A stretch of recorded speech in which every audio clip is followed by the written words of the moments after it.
turn down the screen so my battery lasts. Great. Okay, so yeah, there's the exam coming up on what, Wednesday, and so it's very soon since the last one. But yeah, not a lot of material's been covered. That's the advantageous stuff. So the only new stuff that's been presented is what, reactions of alkynes. And those are, for the most part, pretty easy, pretty manageable, because they're, for the most part, very similar to alkene, the double bond chemistry, triple bonds.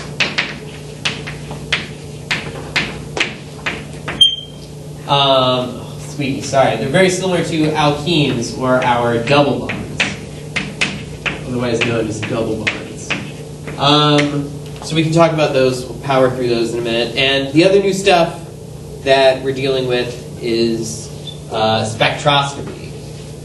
And that covers a few areas. We've got IR spectroscopy and NMR spectroscopy, and technically there's also mass MS, but that's mass spectrometry, which is technically different. It's not spectroscopy, it's spectrometry. It's like, we're going to lump it in now with this group, MS or mass spec. Yeah, your backpack. I think those are going to be the more challenging topics to discuss, because, as I said, our triple bond reactions are pretty similar to our double bond reactions. Let's just plow through those real quick. Hella quick. So if we have a friendly triple bond, just like if we had a double bond, we react this with HCl. Just like with the double bond, we break our pi bond, and we double bond. We add our chlorine to the more substituted side, and the hydrogen to the less substituted side. We have the same thing up here. We're going to break one of our pi bonds, and we're going to put the chlorine on the more substituted side. So if we had a terminal alkyne, and we reacted this with HCl, we would add the chlorine to the more substituted side, in this case. So very similar. The main thing that we have to know to distinguish these two reactions, the triple bond and double bond reactions with halogen acids, is here we don't control, when we're using the double bond, we don't have control over stereochemistry. We're going to form just this molecule, and we're not going to indicate dashes or wedges. And we also don't have control over, yeah, really that's what I wanted to say. There's no control over where this chlorine ends up on the molecule. When we're attacking or doing the triple bond reacting with HCl, we're only going to get a cis addition. So the chlorine and hydrogen that we're adding on, they add on the same side of the molecule. This is a cis addition. Let's get rid of this secondary example. Cis addition. Added groups.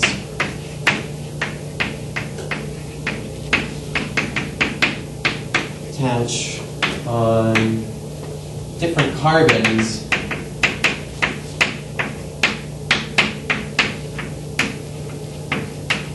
But same side.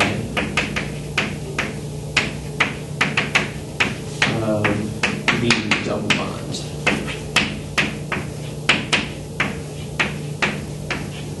So we have, and this is in the event that we add one equivalent. So that language, equivalent or equivalence, has come up on the exams and quizzes before. What that means is when we add one equivalent, we are adding, for every molecule of, every triple bond molecule, every alkyne, we have one molecule of HCl. So there's an exact 1-to-1 ratio. So this gets funky then if we were to add two equivalents. If we added a second molecule of HCl, it would react with this double bond in the same way that this reaction occurs.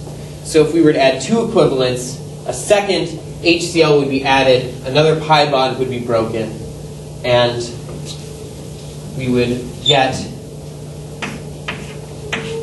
this dichloro species. This is what we call a geminal dichloro. I didn't say that before, but this is called a geminal dichloro, and that's because these two chlorines are attached to the same carbon.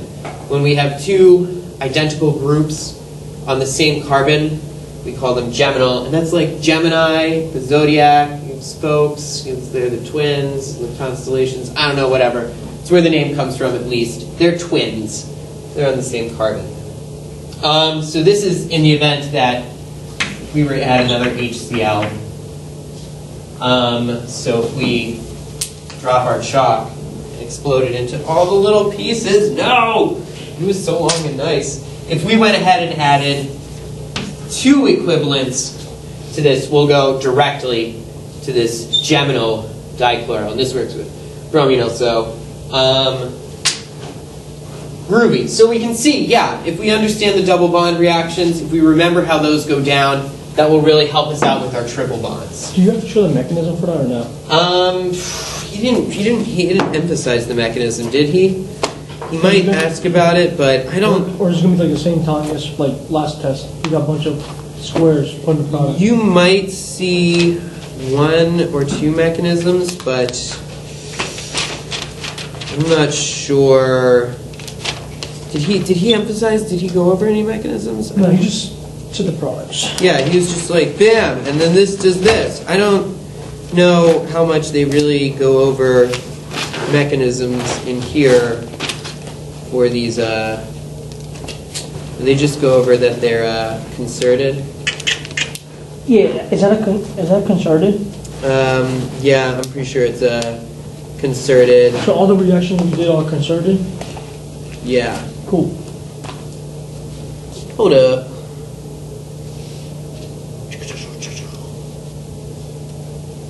Oh. Oh, you had? Am I totally mistaken in calling that a cis addition? No, that's a cis addition. It's a cis addition, right? No, man. All right. This transition state diagram, the book I'm looking at, is just bugging me out. Get out of my brain. Get out of my brain. Okay. So, right. Yeah, pretty much all these reactions still work. So, continuing through, we got another favorite of our good friend, Dr. Instructor.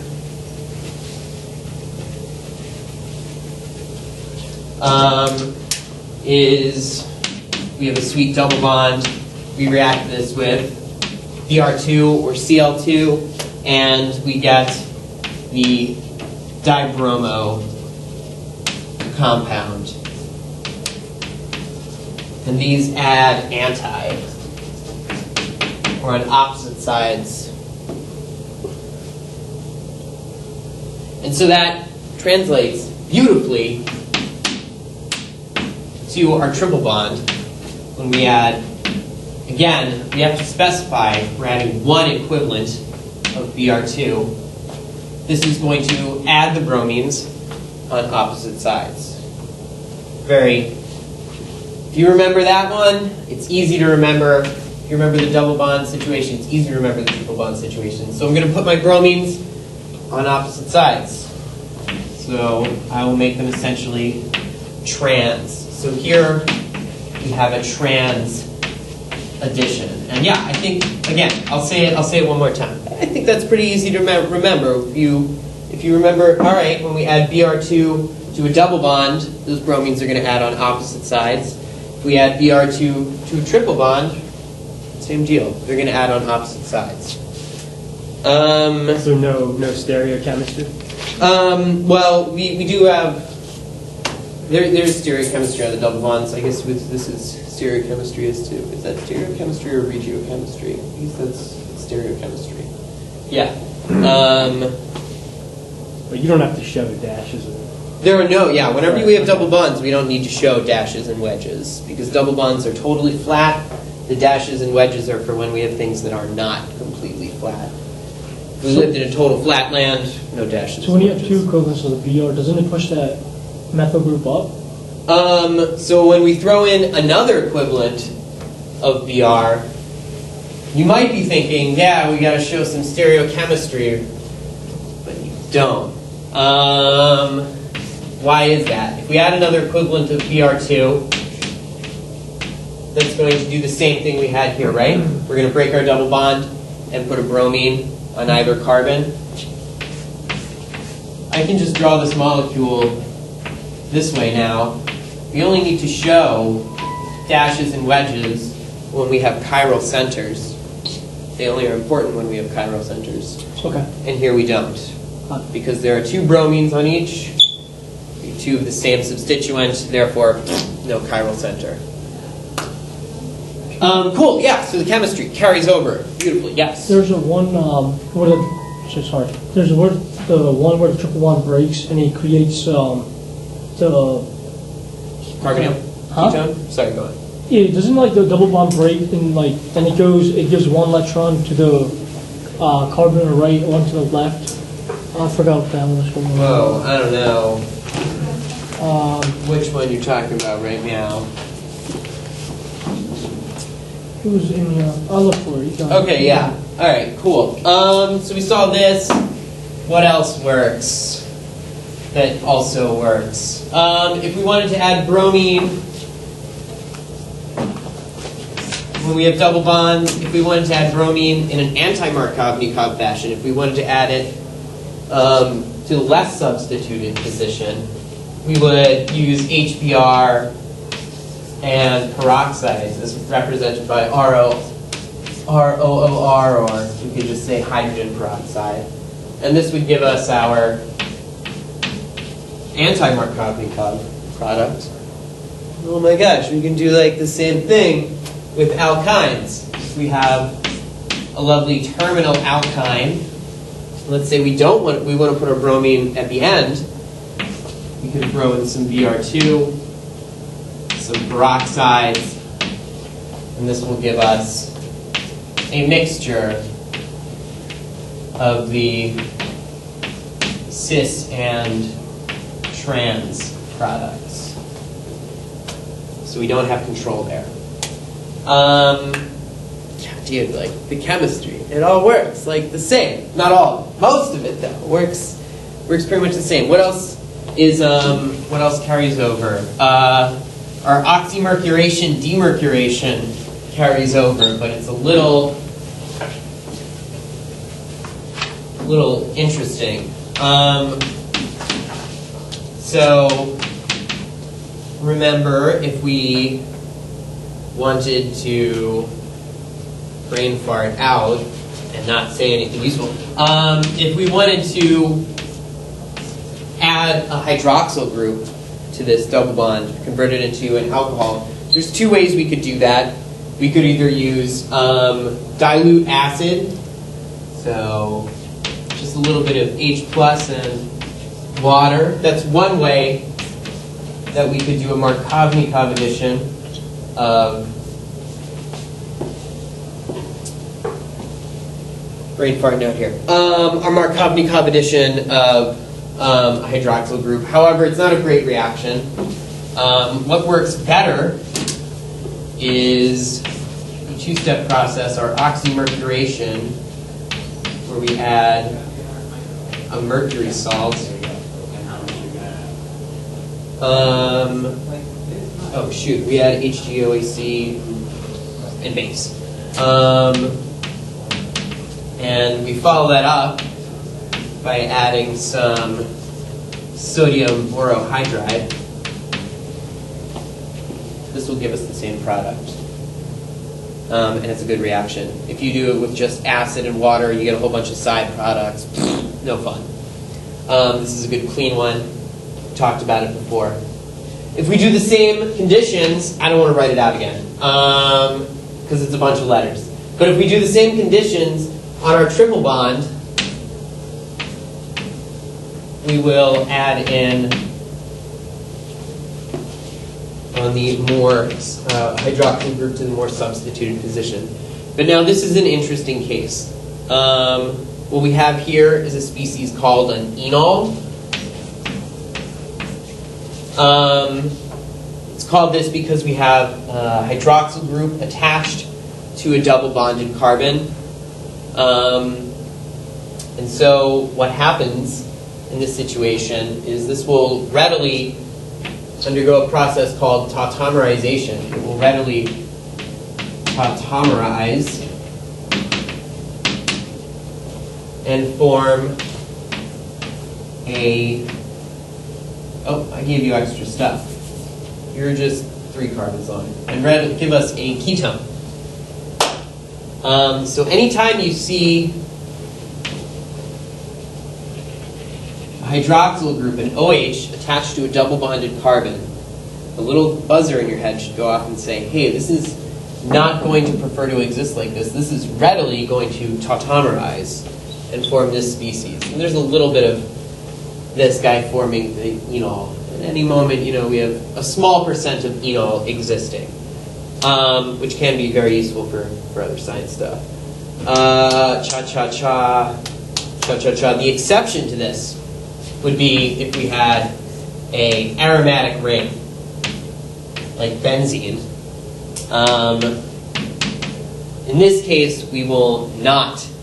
this will not tautomerize to give this species. No, not going to happen. And that has to do with this ring being aromatic, which we'll talk about hopefully in the future. In the far off future. Cool, so reaction works pretty much the same way. Does anybody have any questions? Sorry, I've just been flying through stuff. But queries? Maybe we should look at some of these in action. Let's finish going through our triple bond reactions. So I think that's all of the stuff we see. Pretty sure those are all of the reactions that we did or already know of. Yeah. Oh, right, and we can also do some fun ozonolysis. Right, and also, dirt, how could you forget the best stuff, Jake? So just like we have the oxymercuration, which always adds Markovnikov, if we wanted to do the anti-Markovnikov addition, we can use the borane and, okay, it is a two-step. We can add a borane, BH3, or boron, hooked up to 3 of the same folks, and then second treat that with peroxides and sodium hydroxide. And this will give us, this is a hydroboration reaction, and this will produce the anti-Markovnikov product. And just like with all these other sweet reactions, it will work the same way on our triple bond.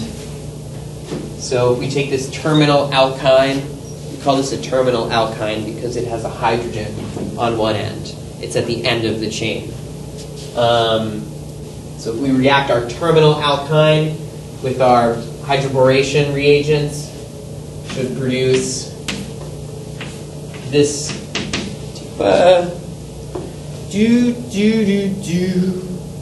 specify. Okay, it doesn't specify. So it's going to produce this enol. We should see this and be like, that's a freaking enol. OH on double bond. We know that this is going to convert into a carbonyl.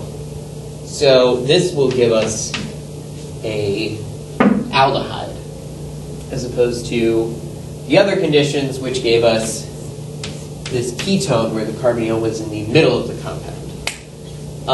So yeah, dude, all those reactions work so nice. The only really new stuff that we have with alkynes is how we get rid of them, how we reduce them away.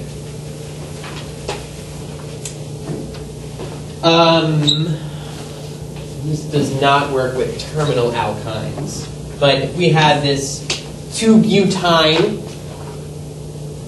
same naming scheme as alkenes. If I had this alkene, this would be 2-butene. This is 2-butyne. Actually, let's keep the butene out, but we'll put it down here. If we wanted to get rid of that double bond and convert it to a single bond, does anybody remember what reagents we would use? We want to convert this double bond just to a single bond. Hydrogen. Hydrogen and, yeah, here platinum, you said PD and C, palladium and carbon, that also works. So we could use hydrogen and platinum or palladium on carbon. I like the palladium on carbon. If we wanted to reduce our triple bond down to a double bond, well actually if we wanted to reduce our triple bond to a single bond, we can do the same thing. This will immediately generate a single bond from our triple bond because platinum or palladium are just super hardcore catalysts. And they're like, yeah, we made the double bond and bam, we made the single bond so fast. If we wanted to make just a double bond, there's two different ways we could make that. We could either have a trans double bond or a cis double bond. If we want to make the cis double bond, we're going to use the same reagent, we're going to use the same catalyst, except we're going to poison it. We're going to make it crappy. And we're going to use a poison that's great for catalysts and people, lead. Lead poisoning. It's bad time. So we're going to use the palladium on carbon, and we're going to add into that some lead. And this will give us the cis double bond product. This is also known as Lindlar's catalyst.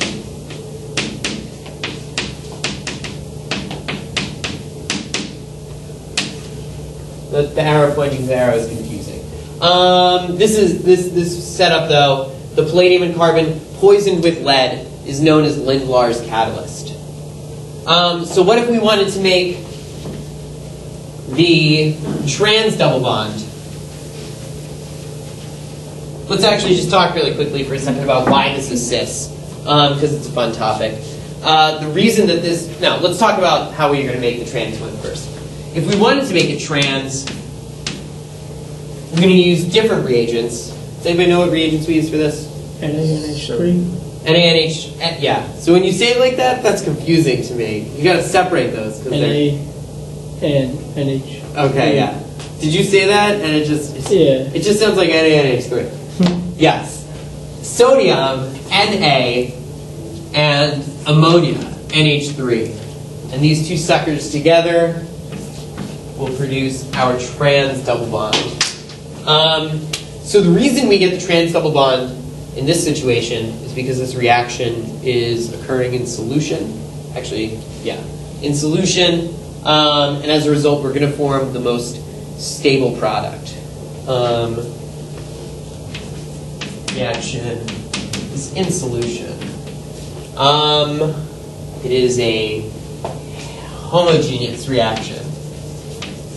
When we use the palladium on carbon, that's a solid. It does not dissolve in our reaction phase.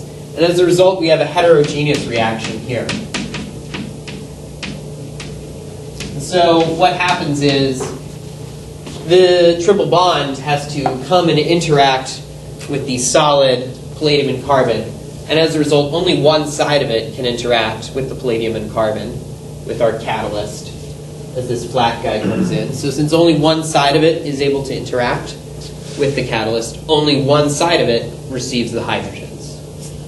Does that kind of make sense? It floats down onto this giant catalyst, and only the side interacting gets the hydrogens. Which, yeah, that's why they both go on the same side.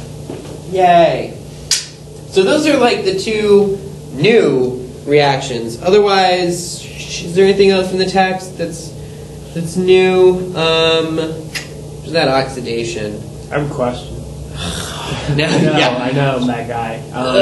guy. Is this the one where if you show the mechanism, you only move a single electron? That's what I'm talking about. Or, Right? Make a Oh, okay. how's it called? with the half arrow? Yeah, because sodium comes in with. A rattle. I don't know exactly, just off the top of my head. I have to refresh myself. So sodium has a single electron, which is totally stoked to give away. So that double bonds, it like gives each carbon an arrow, and that attracts the sodium. You get H and like that. Yeah. Then Man? you get H on one side, then you get NH2 on the other side. Oh, okay. So this is going to give us. And we're going to have a radical situated there. You know, it can actually be bounded now. We're just going to have, what, a full-blown negative charge there. And then that's going to deprotonate an NH3.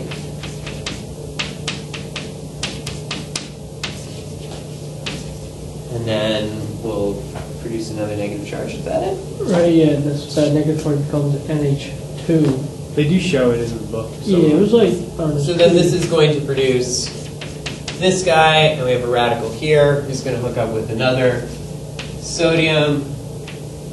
Sodium's going to be like, hey, here's that. Just take it. I don't want it. And that should give us another full-blown negative charge, which can then attack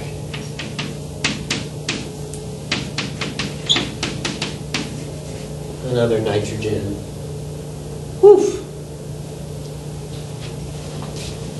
Does that look right? Feels right. Yeah. I have a feeling it's going to go. I got a feeling. That's going to be easy. Like, that's like the hardest mechanism of this chapter. So. That's definitely in here somewhere. It's like 10.5, 10.6 around there. Ooh, yeah, there we go. Like a boss. Yeah. So where's that one arrow going from the top? Sorry, what? Your top arrow. In the middle of the bond is going. Let me draw it the way they did in the text, actually. Yeah, it's yeah. a little bit nicer. The way they showed it, like, let me write in the carbons, actually. That's a little bit helpful, maybe, for this step. So they have one going to this carbon. It's still not the way they did it in the text. So the sodium gives its electron to this carbon, and the triple bond breaks open. One electron goes onto this carbon. Yeah, we generate that intermediate radical anion. That's a spicy molecule right there. Radical anion. That is, yeah, spicy is the right word for that. Ugh. Love when I'm a boss at mechanisms. Oof. Right, and so our final product should be trans double bond. I keep talking with that right off this on a test valve like a ball. Like a boss. Probably won't be on there. Maybe it will be though. That'd be cool. So just to review again what happens here, we have our triple bond, and this is influenced by the sodium who's like, hey, I have this one electron that I gotta give away, because we know sodium likes to be Na+, right? It doesn't like to just be neutrally charged Na. So it gives away its one electron, which starts this radical process, which is why we're using the half-headed arrows. When we only have half of the arrow's head, that means we're only moving one electron. And yeah, so sodium gives its electron to this carbon, which also receives one electron from a pi bond that is broken. That puts a negative charge here. The other electron from the broken pi bond goes to this second carbon, which puts a radical there. So we have the radical and the negative charge. The negative charge sees let me make this arrow a little bit more clear, sees an ammonia, and is like, hey, I'm going to take a hydrogen from you. Thanks. Okay, thanks, bye. And this produces, I didn't show it, but a negatively charged, what is your name? Amide? Yeah, you're an amide, even though there's other amides. Gives us this NH2 minus. And then another sodium comes in and is like, I also have to get rid of an electron. Hey, good radical, take this electron and have just a regular negative charge.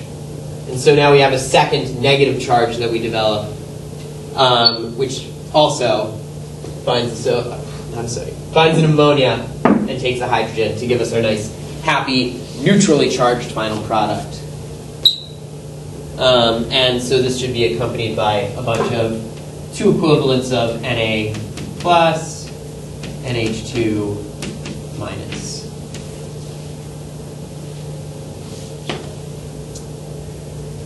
Yeah, it's a fun mechanism. We got the regular arrows, we got the radical arrows, heterogeneous and homogeneous cleavage. It's pretty spicy. Pretty spicy. You don't think it'll be on there? I don't think so. But now that you've seen it, you obviously have it memorized. So Yeah. obviously. So those are really the majority of the reactions. What I expect to see that will be tricky is, there aren't that many reactions, okay, that work for double bonds, on double bonds that don't work on triple bonds. There is the one, the ozone. I didn't go over that. God, you're so lame. It only works on our terminal alkynes. So if we've got like some CH, let's put something funky over here. Let's like put a Cl. We throw some ozone and just water, right? Yeah, just ozone and water. These are much more mild. Oh no, it's 2 steps. 2 steps. That makes sense. Ozone, then water. This is going to break our triple bond in half, kind of like when we threw. Oh, it's that one's ozone and dimethyl sulfide. DMS, dimethyl sulfide. This, we recall, gives us, this one would give us 2, let me draw it right. It breaks this in half. It breaks our double bond in half. So I like to draw it like I just chopped the double bond in half and put O's in place on either end to sew up those loose ends. So it oxidizes the crap out of our double bond. We have pretty much the same thing, and it only works with our terminal alkynes. So this is going to give us this carbon here. Our non-terminal carbon is going to become a carboxylic acid. And our terminal carbon is going to get as oxidized as carbon can get, pretty much, and form a carbon dioxide. That's not as oxidized as it can get, actually. Oh no, that's not as oxidized. That is as oxidized as it can get. I'm going to stop going back in my words. Yeah, so analogous chemistry. Anyway, what I wanted to talk about was what I think will be the sneaky stuff, where you'll have to do a reaction to a triple bond that generates a double bond, and then some reaction on that double bond afterwards. So maybe you'll get a problem that's like, hey, convert this into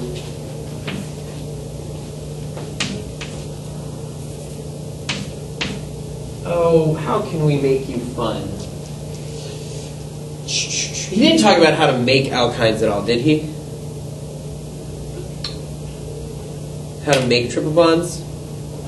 Because that would really be interesting. That would. It's in the text, but it's not hard to know if he's going straight from the text. Somebody look that up. But what I think might come up is a problem, kind of like this. Where am I going with this? But like.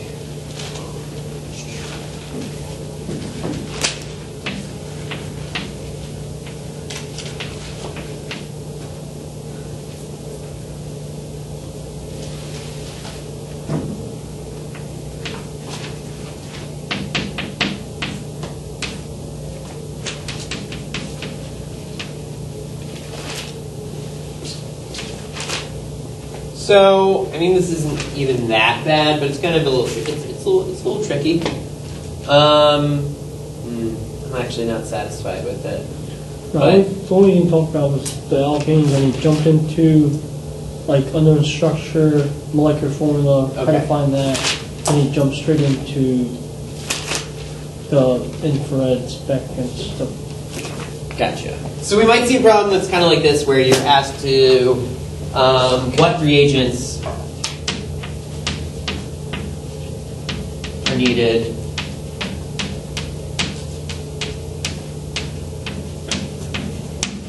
so if we wanted to figure out how to convert this molecule, this 2-pentine, into this molecule, this 2,3-dibromo 2-chloropentane, right. We would have to do this. Does anybody have any ideas for starters? So you have one equivalence of Br2. That would give you the anti. Right, that would give us that anti. So that will leave you with 2 double bonds. Then sometimes if you have a fluorine. So, HCl, yeah, you're HCl. working backwards? Yeah, Good, yeah, that's how we want to do these. So Generally, we want to try and HCl. work backwards. you need HCl. That'll give you the C. Yeah. Right, okay, so, yeah, if we wanted to work backwards looking at this, a good clue for starters would be to look at this and say, oh, check it out, we've got anti-bromines. I don't think this is actually right, what I've done, but let's see. And since we have anti-bromines, we can assume, all right, those were added into a double bond. We can assume that this started out as a double bond, but yeah, clearly I screwed this up.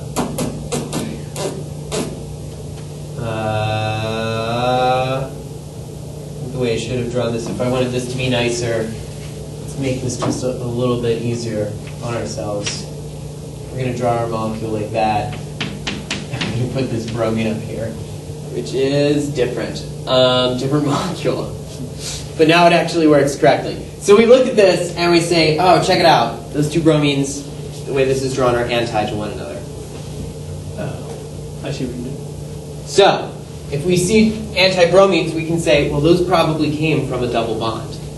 And we can redraw our structure and remove the bromines and put in their place a double bond. And,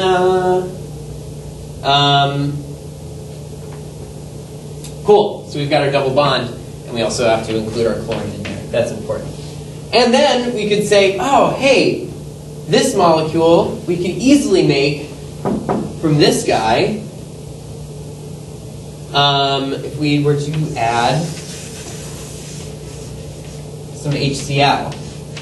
Granted, we would get this and also a little bit of this, but that's okay. That's why this is not a great problem that I made up on the fly. But this is more in line with what I think might be the more challenging problems, where it mashes up some of the previous chapter or previous exam and some of this exam, some of the new material. But let's stop dwelling on reactions and let's talk about IR spectroscopy and NMR, and I'm going to hit mass spec last. So I'm not great at teaching mass spec. Because I'm not great at mass spec. Okay, so IR, infrared spectroscopy. This was the product, but you just need to know the reagents. We use this to look for functional groups.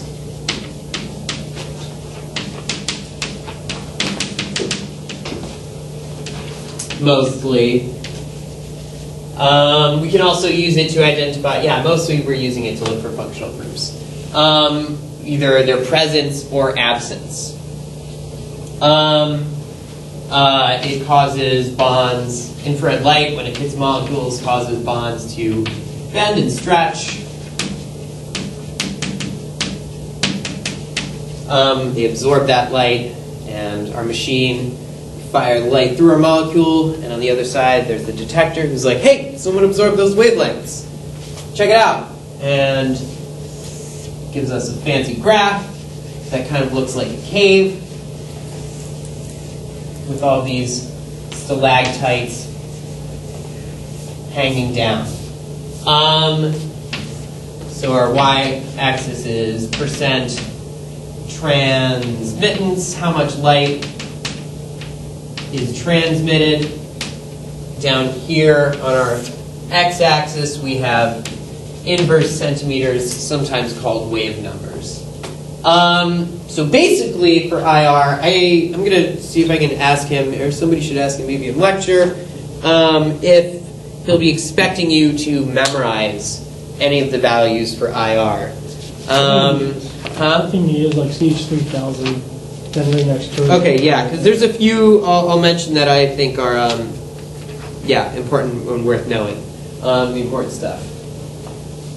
But just talking about it really quick, if we're looking at this, we've got a few parts of this that are important. Below 1500, we have what's frequently referred to as the fingerprint region. And there's a whole bunch of data in there, but it's really freaking annoying to look at, kind of like your fingerprint. You can learn, people can be identified by their fingerprints, but it's really annoying to do that unless you're willing to spend a lot of time and effort. So if we're doing just some casual IR scanning, looking for research, we're not going to really focus on the fingerprint region. We're more interested in this upfield region. Around 1700 it's a special number for IR. You guys should definitely memorize that. Just definitely. 1700 is a special number for IR. 1700 is approximately where carbon double bonded to oxygen shows up. So a carbonyl group, a C double bonded to an O, gives us a very intense, very sharp peak right around 1700. They're super characteristic. I forgot to make copies, right, because the copy machine was broke. And I don't think I have enough of these. Maybe I do. Yeah, I think I have enough of these packets for everyone who's here. If we wanted to look through some of these problems. Right, so we see that sharp peak. The other thing I drew in here is this, most of these peaks are nice and sharp, but I also drew this big round peak. We call this a nice broad peak. And broad peaks are, if you see them, that should clue you in that there is either an OH bond or an NH bond in your molecule. The reason we see these broad peaks is because of hydrogen bonding. So when you're attached to some molecule, when another OH who's attached to some molecule comes by, you have this hydrogen bonding interaction. And these interactions are not constantly occurring. So as a result, this bond is influenced when hydrogen bonding is taking place, and because it is influenced, that changes its length, its properties, and changes what infrared light it will absorb. So because somebody is applying pressure and altering that bond, the light that it absorbs to make it vibrate is spread out. It's going to end up absorbing a much wider range of light. compared to a carbon-carbon bond. It would show up around 3,000. Nice sharp peak around here. I'm sorry, that would be like a carbon-hydrogen bond. But this bond does not vibrate or change length readily. It is very constant, and that's why it gives us a nice sharp peak. So broad peaks are one of the things to know. You write down just my like stuff to know for IR. I would definitely know, 1,700 inverse centimeters. That means you've got a C double bond O. If you've got broad peaks,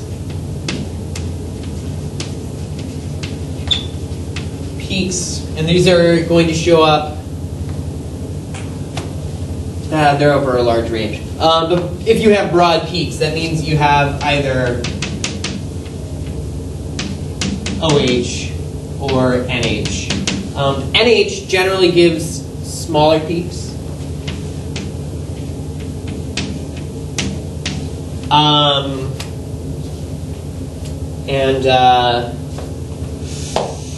That's all I want to say about those. The other thing to know is that 3,000 is kind of a magical number.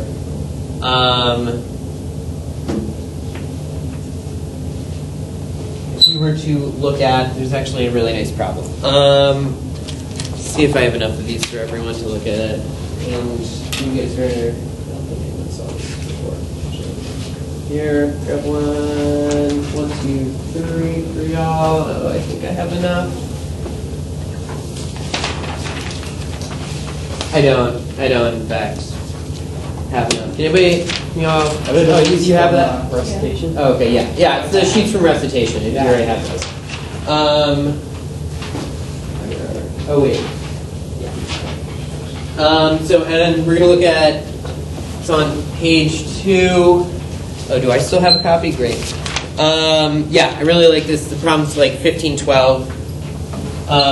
And it's a matching problem to match the IR, different IRs to different molecules. Anyone watching this video?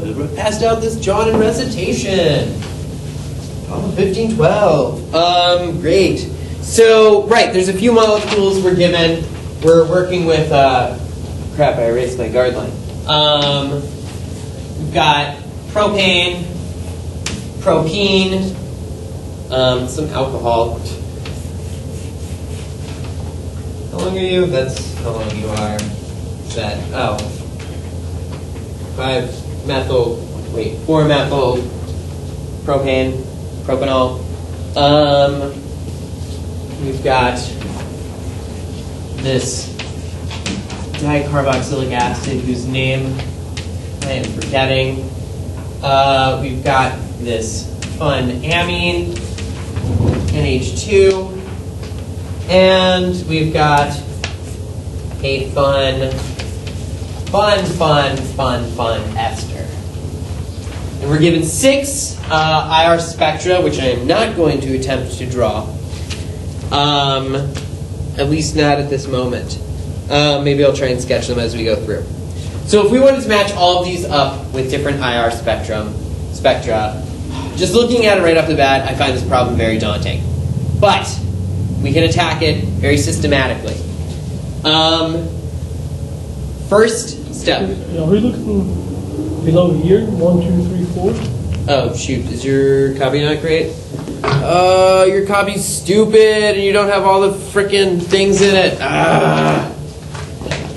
Worst. Ever. You got another copy from recitation? Maybe? Where the hell is that? Alright, great. First thing I look at here is I say, okay, a lot of these molecules, 3 of them have exchangeable hydrogens. 3 of them have a OH or an NH bond in them. So that's going to be a little hard to whittle out. Only 2 of them, though, have carbonyl groups. And we know carbonyl groups are very easy to identify in IR spectra. So we should be able to look and pick out two of these spectra that have carbonyl groups in them. Does anybody see a spectrum that has a carbonyl group in it? E and D. Yeah. E, yes, we have a big sharp peak. It's actually a little broad at the tip. But it's very sharp, right in between 1500 and 2000. That's definitely a carbonyl. E, who looks kind of like, myself some more space. E, what do you look like, dude? You're like crazy huge and broad up in here, and then we've got a sharp peak, and then like just a whole bunch of nonsense that we don't really care about. But this big sharp peak is undoubtedly a C double bond to an O. And you guys also said which one? B. B, that's right. B also has one. B the framing on it's a little bit annoying. But we've got a little bit of stuff in the fingerprint, and then a nice sharp carbonyl, and then it's totally flat for a while, and we've got a little spike just to the right of 3000.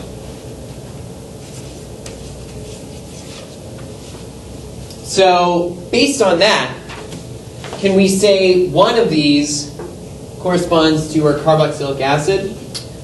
Yeah, would it be the one that has a broader OH because that has OH and the other one doesn't have OH groups? So the one with the broad signal, you said? Right, the top one. Would that be that one because it has OH and the other one doesn't have OH, just has the Right. So this spectra would correspond to our carboxylic acid. We said broad peaks. This big broad section we can call a huge broad peak. This corresponds to either an OH or an NH stretch. And this is most likely an OH because of our candidates. It has to be the OH. There's no NHs hooked up in the same molecule that have carbonyls. So this must be our carboxylic acid. This is E. And therefore B must be our ester. This molecule is called an ester. So we've got B and E assigned. Sweet. Well, now we could say, now we can try and pick out the two molecules that correspond to, well, there's a few functional groups. We could either look for our NH and OHs in the spectrum, or we could look for our double bond and try and figure out which spectra has that. I want to look for these guys though, our broad peaks, because that's really easy. We can just look at the spectra and say, all right, do any of these have a broad peak? Because if they do, it's either NH2, coming from NH2, or from OH. And so let's turn back to our chart. We eliminated E. Which other ones have broad peaks? It looks like D. D's got a big broad peak in it. D looks like, I don't even care what's going on over here. There's a bunch of stuff happening. Floop, bloop, bloop, and then it's pretty flat, and then floop, bloop, bloop, and then we've got broad peak, crazy. And then which other one has a broad peak in it? F. F? Yeah, it has. Yes. F has a pretty similar spectra, actually. We've got a little bit of stuff here, flat for a while, some nice sharp peaks, and then a significantly smaller peak that has some action at the top of it. So, does anybody want to venture a guess as to which one of the guess? D would be the one with the OH because it's longer. The stretch? It is longer. This. Yes. So yeah, the larger absorbance does correspond to the OH. The other thing that we can see is that we'll talk about splitting a little bit in a second when we talk about NMR. But we have this peak is kind of splitting into two different peaks. And that is something that we see when we have NH2s found in a molecule. We see the NH2's peak being split in half. would always look exactly like that. No, and in the actual problem, it doesn't look nearly that neat. It looks mine is very over exaggerated. But cool, the big broad, they're both broad, but the really big broad peak is more likely our OH. So we can say that you are D and you are F. So we just have to assign our alkene, figure out how to differentiate our alkene from our alkane. Does anyone know how we're going to do that? The double bond range. That is correct. So I didn't actually get into this, but I mentioned that 3,000 was a magic number for IR, and that's going to come into play right now. So a key difference between these two, really the only thing that we can look for that'll be different here, we can look for our double bonded carbon hydrogen stretch. This bond is not present in the alkane, and there's also the carbon-carbon stretch. The carbon-carbon stretch, that covers a wide range. Those appear between like 1,500 and 2,000, really. So that covers a wide range, and they're not super strong. But this bond here, these only appear at values greater than 3,000. And by contrast, our single bonded carbon attached to hydrogen, this bond only absorbs at values less than 3,000. Let's put some units, inverse centimeters. So if we compare the last two spectra that we have not assigned yet, A and C, they both look about the same downfield. But as we approach 3,000, in A, we've got this set up here, and then a little peak. And 3,000 comes like right down in between there. This is A. If we look at C, we have about the same spectrum down here, and about a very similar set of peaks below 3,000, but nothing above 3,000. So based on that, we can say, oh, that tiny peak, that must correspond to this carbon-hydrogen bond absorbing infrared light.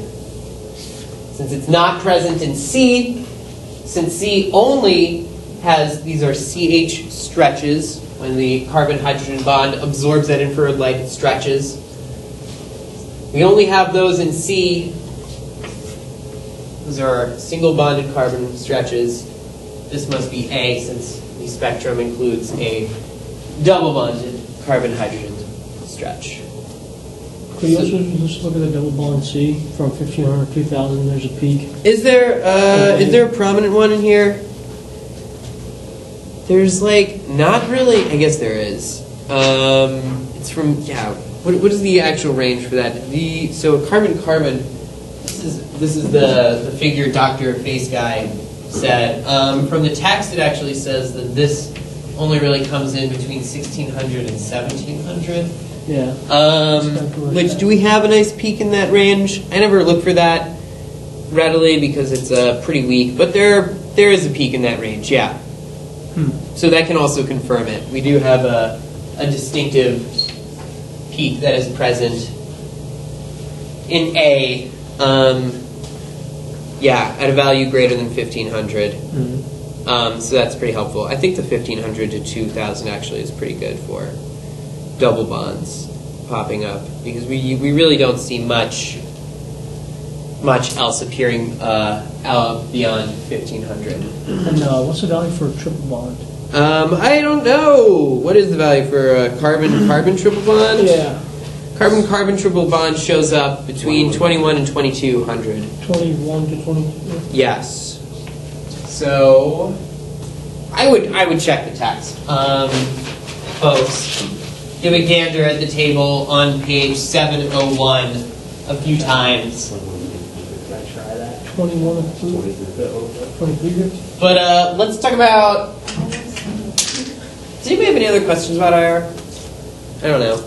Do we want to look at any other problems in this packet? Is anybody Whatever. itching for some problems? All right, let's talk about NMR. Let's see what kind of problems he gave. Oh my God!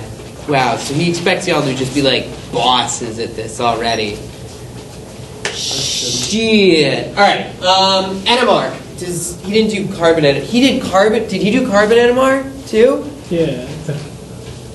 Yeah. More In one day. The more electronegative it is. But in one day, he did all of NMR. Yeah. And now you're supposed to have it. I'm a boss at it, dude. Wait, can I see the packet again, please? No, apparently not. Sorry. All right. So NMR, nuclear magnetic resonance. We don't need to know that. Actually, that is kind of fun to know. MRIs. The scans really should be called NMRIs, but we didn't include nuclear in there because we didn't want people to be afraid that they were going to die of radiation or something. So in naming an MRI is just an MRI. Anyway, NMR is really neat. It tells us information about individual atoms in our molecule. We have two types of NMR that we're going to use. Either H1 NMR that looks at hydrogen with one neutron or hydrogen with a weight of 1 atomic mass unit. And this is definitely more complicated. But it gives us a lot of information. We also have carbon-13 NMR. Way less complicated, way more of a fun time.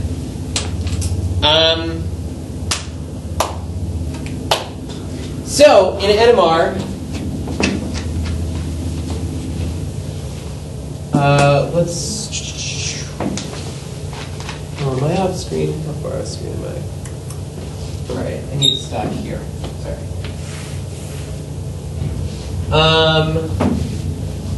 NMR spectra. When we read them, we have a x-axis that is measured in parts per million. And I don't even know what our y-axis is, like intensity. You know, you don't care about the y-axis. It's like, doesn't matter. If we're looking at a hydrogen NMR, our range on the x-axis is going to run from about 0 to like 14 is like the highest we're going to see ever. Although usually it won't run all that way up. We refer to the higher numbers as being downfield, and the lower numbers as being upfield. So depending on, let me keep going. Let's draw a simple molecule and do an NMR spectrum for it. Real simple molecule, Jake. All right, great. We'll put like an OH here. And an H, and you guys are both CH.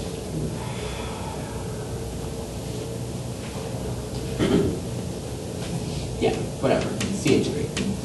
So, in a hydrogen NMR, every unique hydrogen will give its own signal. And signals are peaks that stick up. So, looking at this molecule, or no, let me dial back. When we're looking for hydrogens that are unique, we need to make sure that we're taking into account symmetry. So if there's symmetry in a molecule, any symmetrical hydrogens, they're going to be equivalent. They're going to be the same thing. They will give the same signal. So looking at this molecule, we could say, oh, there's some symmetry in this molecule. We could chop this in half. There's CH3s on either side of this carbon. So these hydrogens on this methyl group and this methyl group are going to be equivalent. How many signals do you guys think these 3 hydrogens will give us on this methyl group? Let me draw this out a little bit more fancy. So we have 3 hydrogens on there. How many signals should that give us? 2. 2, 3, I hear. I'm just trying to bait you guys into being wrong. The answer is each one of these hydrogens is only going to give, altogether, they will give just 1 signal. And that's because single bonds can rotate freely. We have to remember that. And so because of that, these guys are constantly rotating around. So they are constantly taking each other's positions. And since they're all sharing the same position, essentially, they all have the same signal. So these 3 hydrogens are all equivalent. And we know that these 3 are all the same as these 3 because of symmetry. So those are really the 2 kinds of ways that we'll have equivalent atoms. If they're made equivalent because of rotation or because of symmetry in a molecule. Just to get that doozy out of the way. So these guys are going to give a peak. And the area inside of our peak corresponds to how many hydrogens that peak represents.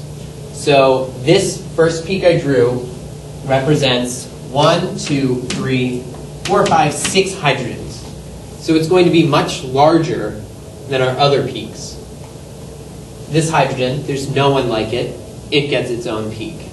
So it will have its own peak. And its peak will be further downfield than this first one I drew. And the reason for that is our position in our NMR that a peak shows up has to do with its neighbors. And it has to do with how much shielding it has. Hopefully you guys remember that general chemistry term. Shielding is how many electrons or the amount of electrons or electron density around an atom. When we put polar or very electronegative elements nearby or attach them, for example, this is going to be a polar bond, this carbon-oxygen bond. The oxygen is going to pull electrons, and as a result, this hydrogen is going to be slightly de-shielded because this oxygen pulls electrons from the carbon, who then in return pulls them away from this hydrogen. So this hydrogen feels the influence of this oxygen, and that moves its signal downfield. And then our hydrogen attached to our oxygen, these can come up over a wide range, but they are usually pretty far downfield. This is not actually, though, what this would look like. There's a little bit more information that I have to put in here. Excuse me. Gross. So what makes hydrogen NMRs very complicated, maybe we should pick a better molecule. Might be a good idea.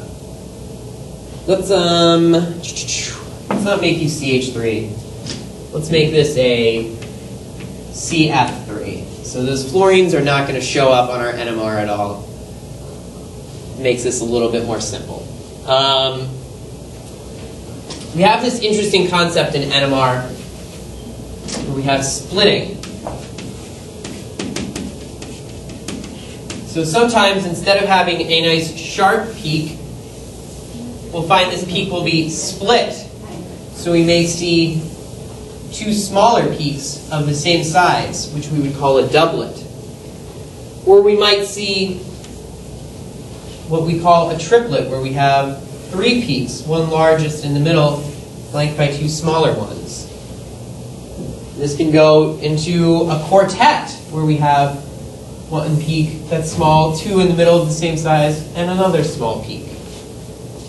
So the amount of splitting that happens to a peak is dependent on how many, I like to call them different hydrogen neighbors, the particular hydrogen we're looking at has. So let's start with these hydrogens.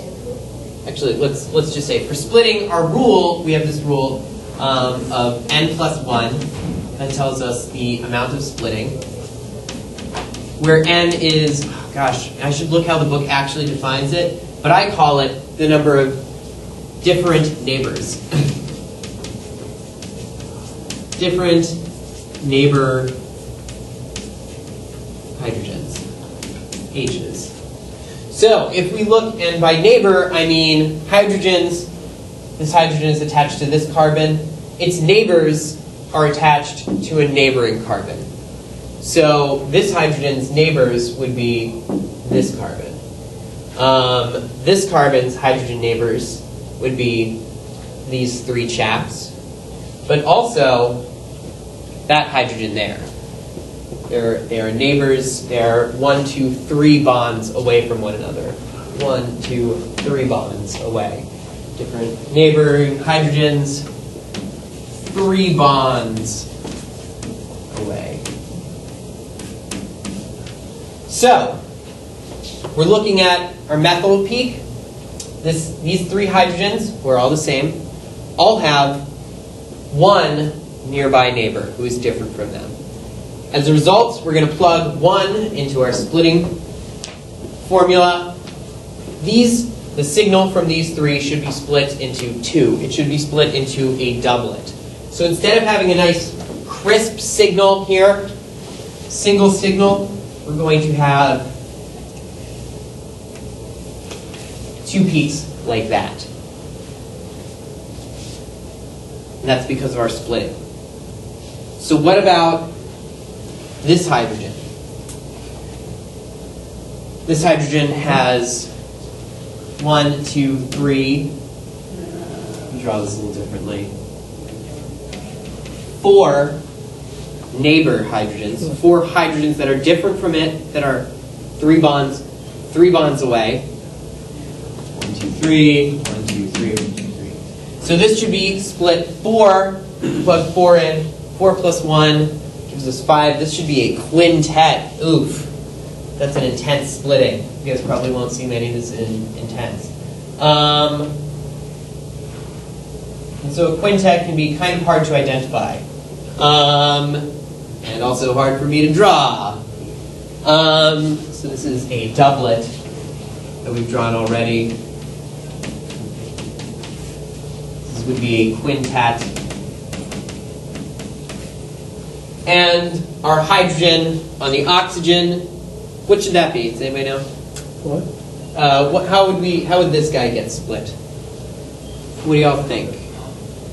Would we split it into, would it stay as 1 peak? Would we split it into 2, 3, 4, 10, 15, 75, 82, 4, 3. Okay. If we look at it, if we want to find how many neighboring hydrogens it has, and the neighbors are attached to another atom. So this oxygen is only attached to this carbon. This carbon has a hydrogen on it. Since these folks are 3 bonds away, they will split each other. And this one will be split into a doublet because it has 1 neighbor. We plug 1 into our system. We should get a doublet for OH. Although I don't think OHs really get split usually because of their ability to exchange. But we're just gonna stick with that for maybe they do. We're gonna stick with that for our example here. So we have this splitting. Let's talk about the carbons really quickly because carbon is way easier. Carbon NMR, yeah, is way easier. We don't have any of that splitting nonsense, which is just wonderful. For carbon NMR, we just look and count how many unique carbons there are, and each one should give us a signal. The size doesn't mean anything. They just give us signals. It's freaking awesome. Oh shit, I should have kept that one up. Whatever, we'll do another example. Yeah. So carbon NMR, these run from like 0 to up around 200 parts per million as well. And so the same rule applies. The more de-shielded or electron withdrawn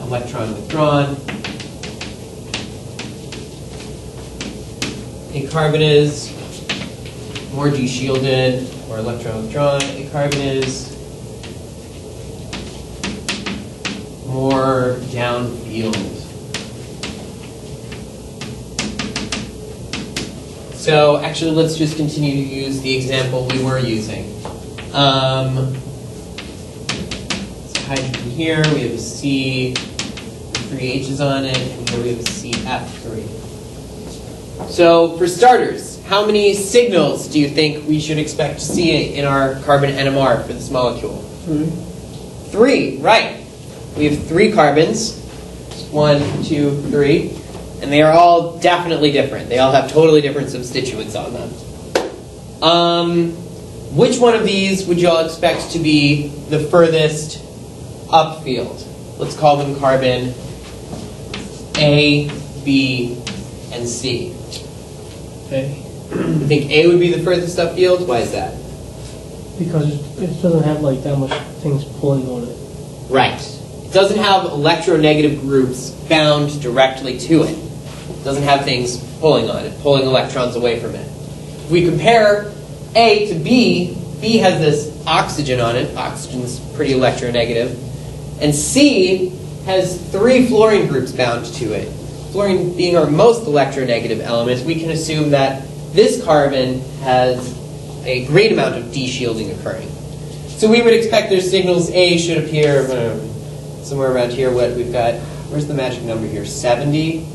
Yeah, 70 is like our magic number here. 70, wait, is it 70? Yeah. I don't think I'm just pulling that on my tuchus. 70 is our wonderful magical number. It allows, yeah,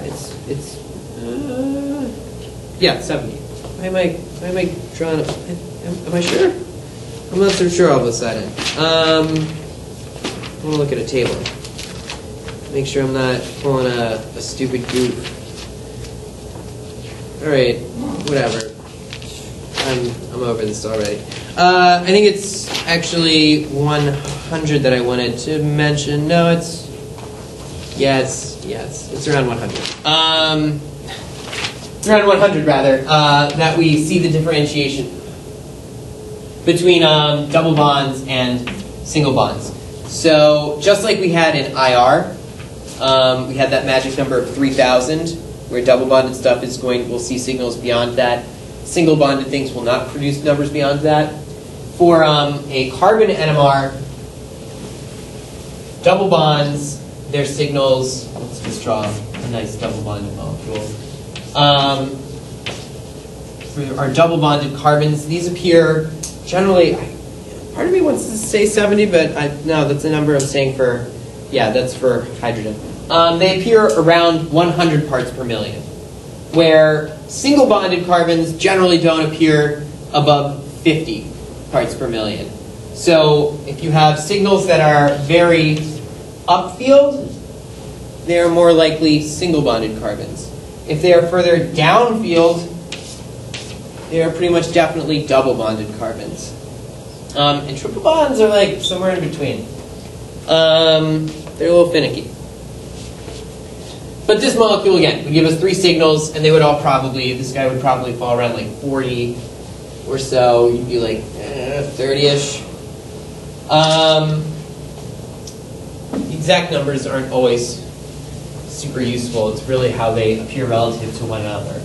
And right, just like how I said that magic number here for separating double bonds and single bonds was 100 in carbon NMR, I forgot to mention this, but for hydrogen NMR, for H1 NMR, our magic number is about 6 parts per million, where we see single bonds or hydrogens that are attached to single bonded carbons upfield of there, and hydrogens that are on double bonded carbons are going to be downfield from there. So that would be hydrogens like this, as opposed to hydrogens like that. Let's try looking at one of these like really fierce looking problems. Oh, that was in the packet. Does everyone? Not everyone has that packet. Mother fudger. Not everyone has their textbook either, I'm assuming, right? Nope. That's unfortunate. Can I see that packet real quick? Can I copy any of this information up here accurately? Dude, really? How are you going to throw Depton at these people? That's just obscene.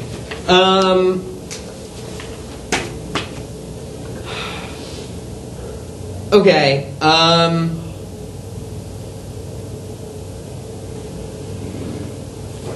So, yeah, let's just mention DEPT or DEPT really quickly. Yeah, the CH2s are down. So there's an interesting extra technique we can do with carbon to get a little bit more information out of it. So let's just draw a fake carbon spectra. Let's not make it totally fake. Is there an example in the text? You guys got an example for me? Killing me.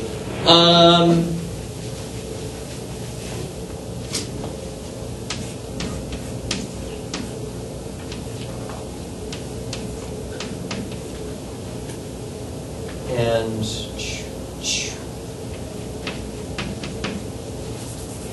let's put like a point there. Okay, great. So the carbon NMR for this guy should give us, well, let's put like one more carbon in the chain. And we'll put another carbonyl in there. So this carbon spectrum should have 1, 2, 3, 4, 5 different signals. We should expect 1, 2, 3 of them to be in that single bonded carbon range. So we've got 0 and 100, 200. 3 of them should be downfield-ish or upfield-ish. And carbons that are, or carbonyl carbons, I forgot to mention these as well. These are going to be the most downfield carbons that we can observe. These are going to pop up around $170 to 200. So we might expect to see a peak here and here. So we can do this really interesting. This is a C13 NMR. We can do a really neat strategy called DEPT 135 degrees. I don't even remember exactly how this works. Some like ridiculous proton decoupling stuff. We could talk about it more, but let's not. Let's talk about the nitty-gritty, not the nitty-gritty. Let's talk about how it's used. DEPT is really cool. What it does is it's going to show us a weird, bizarro world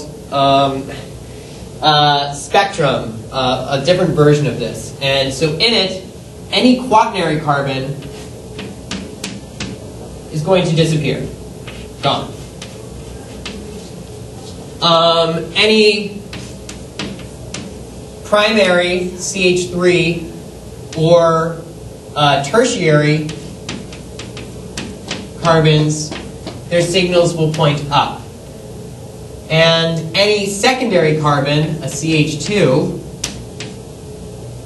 its signal will point down. So, this spectrum, in a DEPT 135 version of the spectrum, we would expect these signals to be gone. This is a CH3, so this should still point up. Our CH1, our CH should still point up, and our CH2 should point down. So as a result, we'd see something like, I think it would be like, and then those guys would just be gone. So these are interesting spectra. If you have an NMR, a regular carbon and NMR to go with them, they can be very helpful in helping you determine, oh, okay, well this peak that I thought corresponded to this specific carbon, either it does or it doesn't. Oh, I thought that this corresponded to that CH2. Oh, look, it's pointed down here. Yes, that was correct. Let's look at a practice problem, and I'm going to try and copy the relevant information up to the board.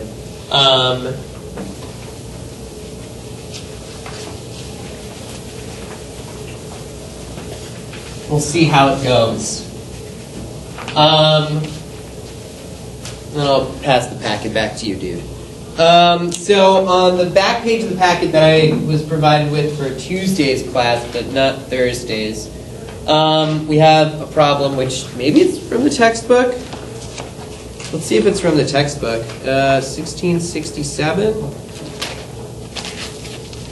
Yeah, this is from the textbook. So problem 1667, here you can have the spec.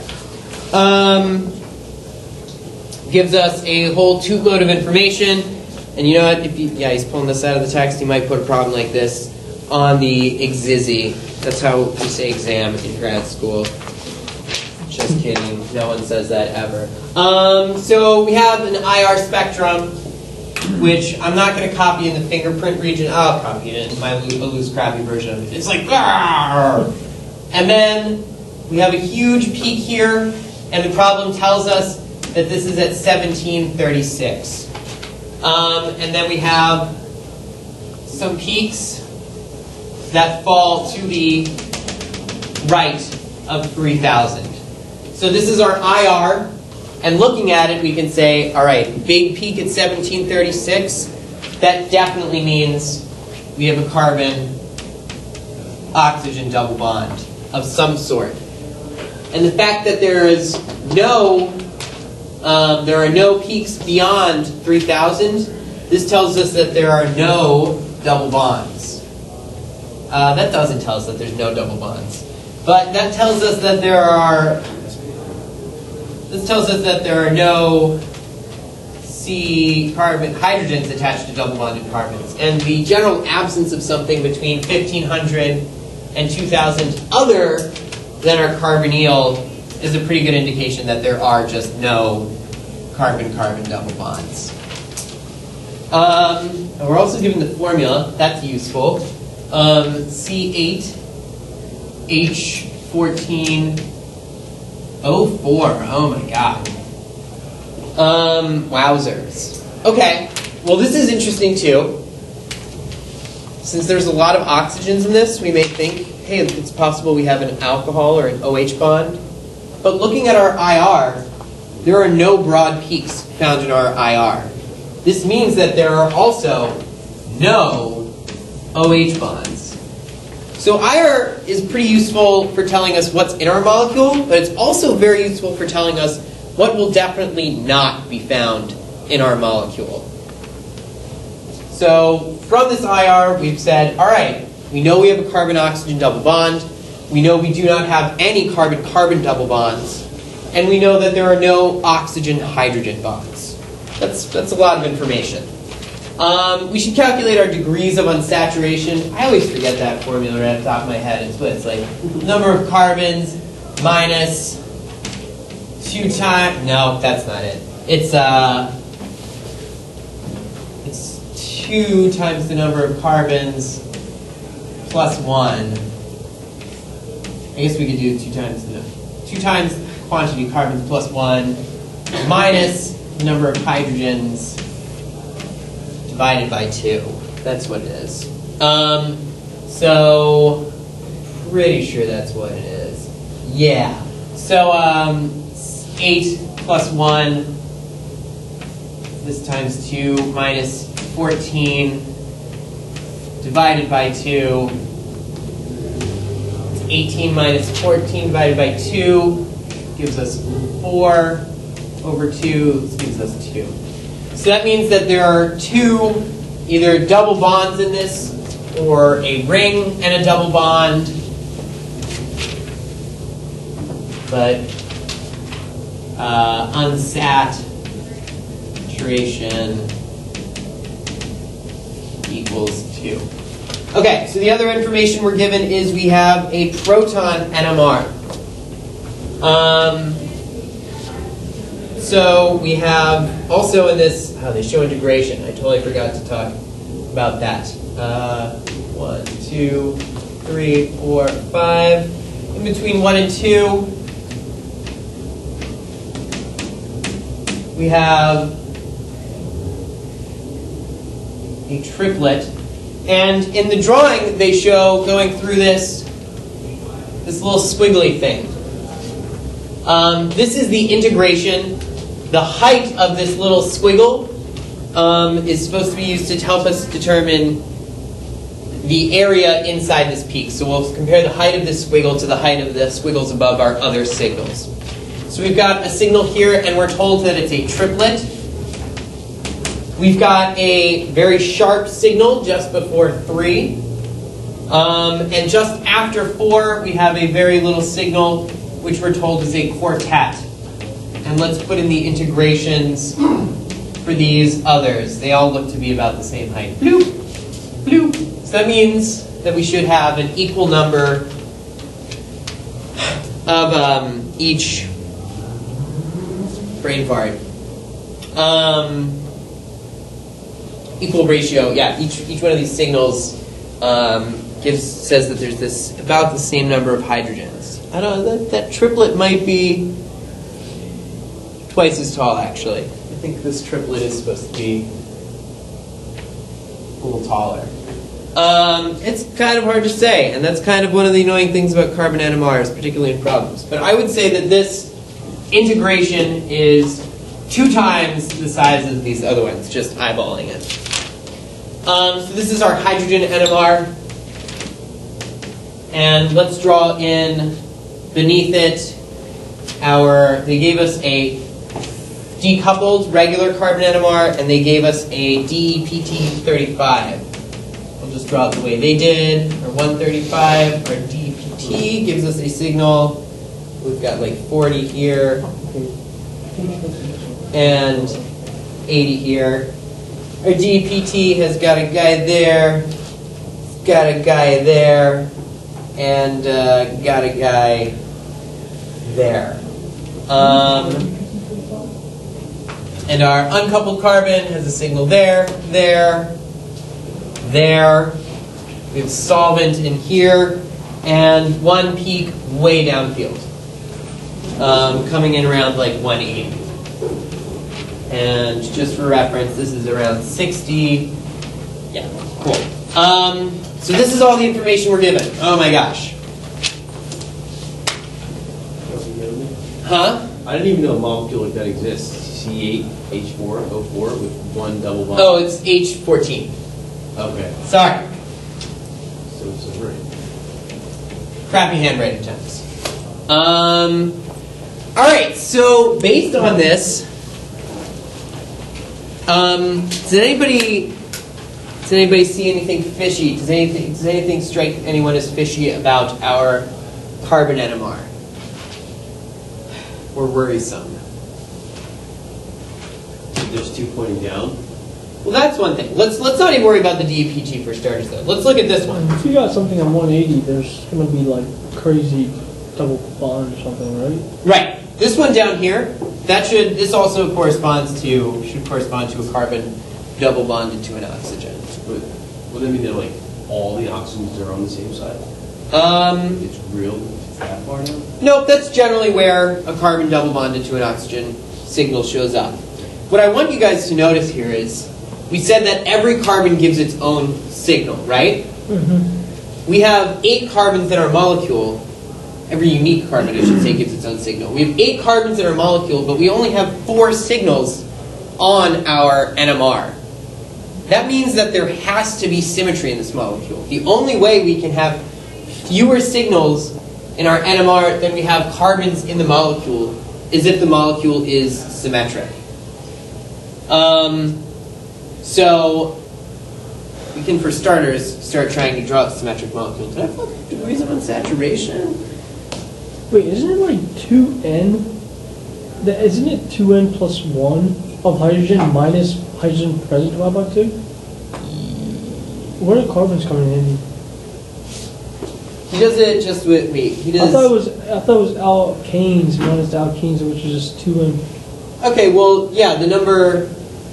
You want to figure out how many hydrogens an alkane has. You do carbon is like N, and H is going to be 2N, 2 times N plus 1. 2N plus 1, so just be 29 minus 14 divided by 2, but that wouldn't make sense. Where are you getting 29? So this would be N plus 1 would be 9 times 2 is 18 minus 14 divided by 2, right? Yeah, I get that. Yeah. Cool. So it's the number of. Wait, he said what? The number of hydrogens, H's for alkane minus the actual number of H's divided by 2. Yeah, something like that. That's how he said. The way I did it was exactly the same. So we have 2 degrees of unsaturation. We have a linear molecule. Not a linear molecule. We haven't determined that. We have a symmetrical molecule. We know it has carbonyl groups in it, and it has 4 oxygens altogether. Oh my gosh. And we've got some super duper downfield guys. We've got now this is where our DPT can actually start becoming a little fun. Wow, there's a lot of information in this. It's good. It's a hard question. Yeah. Yeah, it's a pretty challenging question. I mean, I don't think he talked about depth 135. I don't have my notes. That's cool. I doubt he did. But then he's putting it in his reviews for class, so that makes me like wonder. Might cover it. Who knows? Maybe. Who knows? He's going to go tomorrow. He's going to He's go tomorrow. Dr. Bill. 15.24.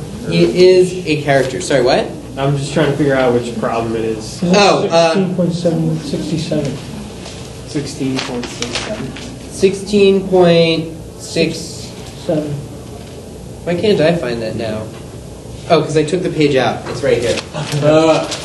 All right, great. So we know that our molecule is symmetrical. Let's not try and focus on. I guess what we could say now is, when I think symmetrical, usually I think of rings, but I wanted to start drawing a ring. But a ring counts as a degree of unsaturation. And if we have a carbonyl group in this, if we have one carbonyl group, then we're going to have 2 carbonyl groups because of symmetry, right? Unless we had something like this. It's not going to work out. I think we're going to have 2 carbonyl groups, and they're going to be symmetric to one another. So we're going to have some sort of molecule that's like, got this, and some sort of plane of symmetry, and somehow they're connected. I'm going to look at our hydrogen NMR to try and figure out how different atoms are connected in our molecule. So we have this super duper downfield quartet. And our quartet looks like it integrates to 1 carbon.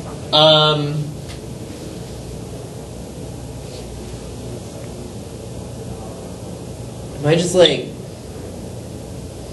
not reading this? Okay.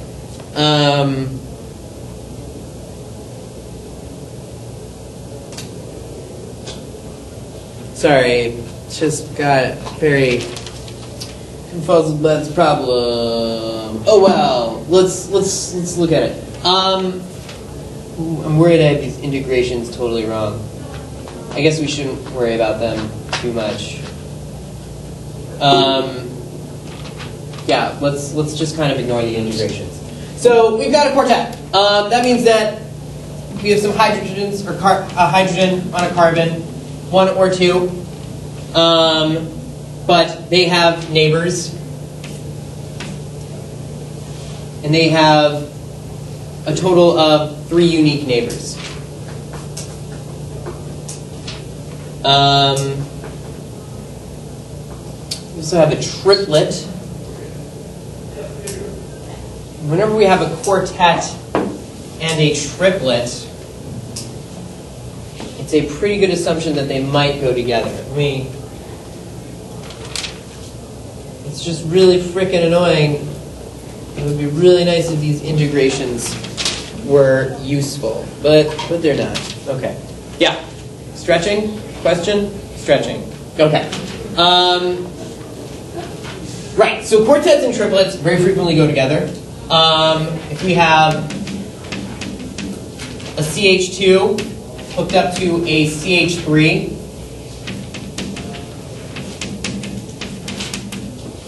this dude, and if they're attached to some other stuff that won't cause additional splitting, this carbon, or these two hydrogens, will be split by these three into a quartet. And these two hydrogen, or these three hydrogens then will be split into a triplet by these two.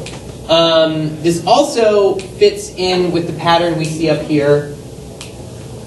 If we have this attached to a very electronegative group.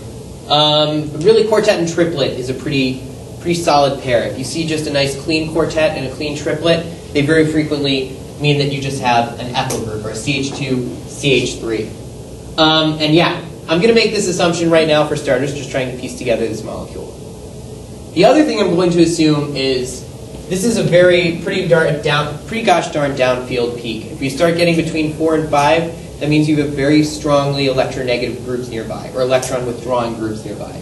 So I can pretty confidently say that there's a very electron withdrawing group attached to this. I can say that. What else can I say? Can I say words? Yeah. Yeah? C double bond O. Yeah, so this is probably our C double bond O over here. It has to be hooked up to something that's not going to use words well. It has to be hooked up to something, a carbon without any hydrogens on it, so that there's not any splitting. Or it has to be hooked up to something without, not have any other neighboring hydrogens over here to maintain this nice splitting quartet triplet pattern. So this might be, yeah, a fragment of our molecule. Let's get this out of here. We can just get our whole IR out of here, actually. They're not really that useful. The other thing that's interesting in our spectrum is we have this singular peak 3 hanging out right in the middle. Oh, okay, so these integrations were supposed to be for 2, 2, and 3. All right, that makes sense now. Okay. 7. So before I said that I thought that these little squiggles are the integrations. They tell us how much area is underneath these peaks. And the area underneath the peaks corresponds to how many hydrogens that peak represents. All right. Sorry, that came out as a big mouthful. But we said we have a symmetrical molecule, right? Let me just finish drawing it. Pretty sure. Okay. We have a symmetrical molecule, which means, like, somewhere over here we're going to chop it in half, and we only care about this side of it. On this side we have these two hydrogens, which make up, we said, this quartet. This quartet integrates to 2. The size of the quartet represents how many hydrogens. The size of the quartet corresponds to how many hydrogens in the molecule it represents. And this triplet, I said also, we said that this is quartet and triplet. The triplet integrates to 3 because there are 3 hydrogens making up that triplet. So that's where these integrations come in. And that's why I, for a second, was just like, I don't understand, when I thought the ratio between them was 1 to 1 to 2, because that doesn't make any sense for this problem. Since we have 14 hydrogens total, the total number of hydrogens should be like equal to either the total from our integration or else some multiple of our integration if we have symmetry. Blah, blah, blah, blah, blah. So, where are we at? We've put in, what, 3 unique hydrogens at this point, right? And our carbon told us that we can only have, 4 unique hydrogens total? 1, 2, 3, 4. There's 4 different types of hydrogens. I've put in 3, so there can only really be 1 more hydrogen in this. And let's just double check. Using our DEPT, we know that we have either a CH or a CH3 And then we have 2 CH2s. Since these are pointed down, they're CH2s. And since this went away, we know that this is a quaternary carbon. This is our quaternary carbon, so we've accounted for this signal. This is a CH3. That accounts for this very far upfield signal. And we have a CH2, which accounts for one of these 2 signals that are pointing down. That means that our next carbon in our chain has to be a CH2. That's the only thing we haven't used yet. So we have to have a CH2 here. And so where I'm getting a little stuck is we have 4 oxygens. So we could either put an O there and a CH2, and then have this be our symmetry across the molecule. So we'll have another CH2 here, and then O, this molecule. I don't think that's right, though. It doesn't account for the multiplicity of 4, though. That's what I'm confused on, is the last one. Like, the one with integration being 2. So, like, it's got to be a carbon that has 2 hydrogens, but it has to have 3, like, unique beta hydrogens. Wait, you're talking about That one, the one you're pointing to, the second one. in the middle. Like, the one under 4, yeah. So it's like 3, it's got to have 3 neighbors. It's got to have 3 unique hydrogens. Oh, well, these 2 correspond. This guy, these hydrogens have these 3 neighbors, and that's where that quartet comes from this group observing those hydrogens. And then the triplet comes from these 3 hydrogens, the triplet which has the largest integration. Right, okay. Comes from these guys observing that. So our last one has no hydrogens that are unique or different from it nearby. And so this satisfies that. Since these 2 carbons are identical via the symmetry, their hydrogens are identical and therefore do not split each other. I think I'm wrong with this structure, though. And let me draw a neater version of this really quickly, and what I believe is the correct structure. And then I think I should actually wrap up, because I have to let some guests into my house. So I drew this structure, which I believe is incorrect. It might be correct, but I'm pretty sure. No, you know what? That actually might be good. No, I think we're pretty good. The other possibility, though, the other possible way I could have connected all of this. Let me get rid of this drawing here. That's right. Huh? That's right. That is correct? All right, yeah. That was right. For a second, I thought it wasn't correct. And let me show you what I thought was the right answer. For a second, I thought that we were supposed to have this ester kind of flipped around so that this, or quartet and triplet producing CH2 and CH3, I thought that these might have been on the single bonded oxygen side of the ester.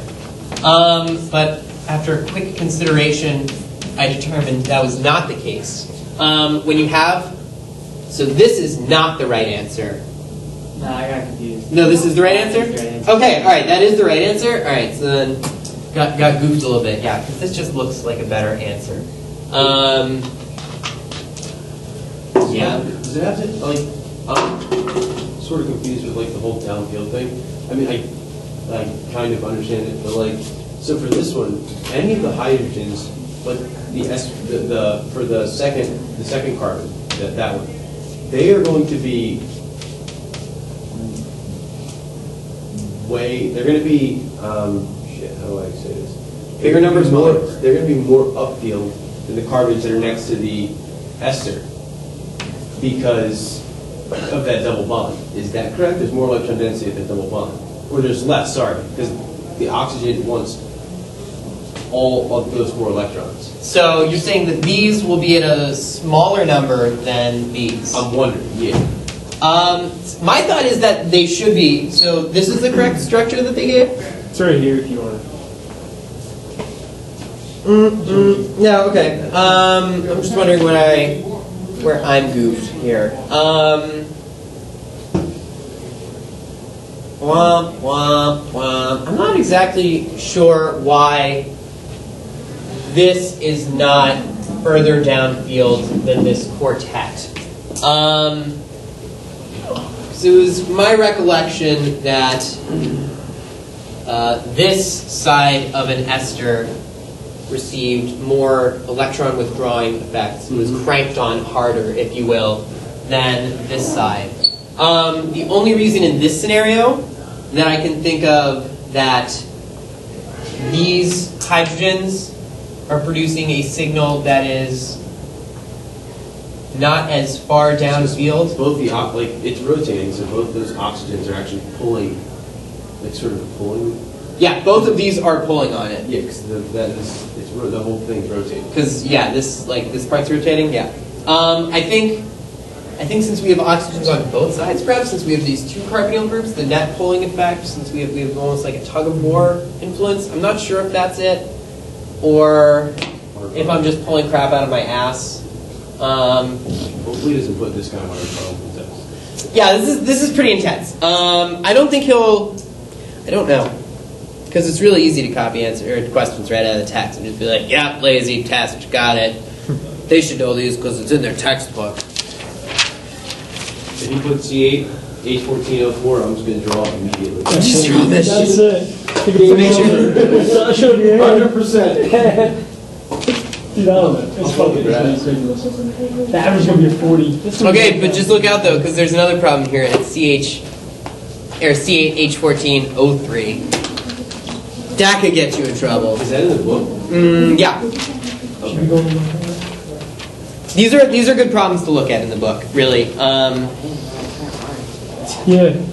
They're pretty brutal. But you can hang on to this if you want. People that have their whole arms full. Thanks, Jake. Yeah. Yeah. Chicken. Great. Bye.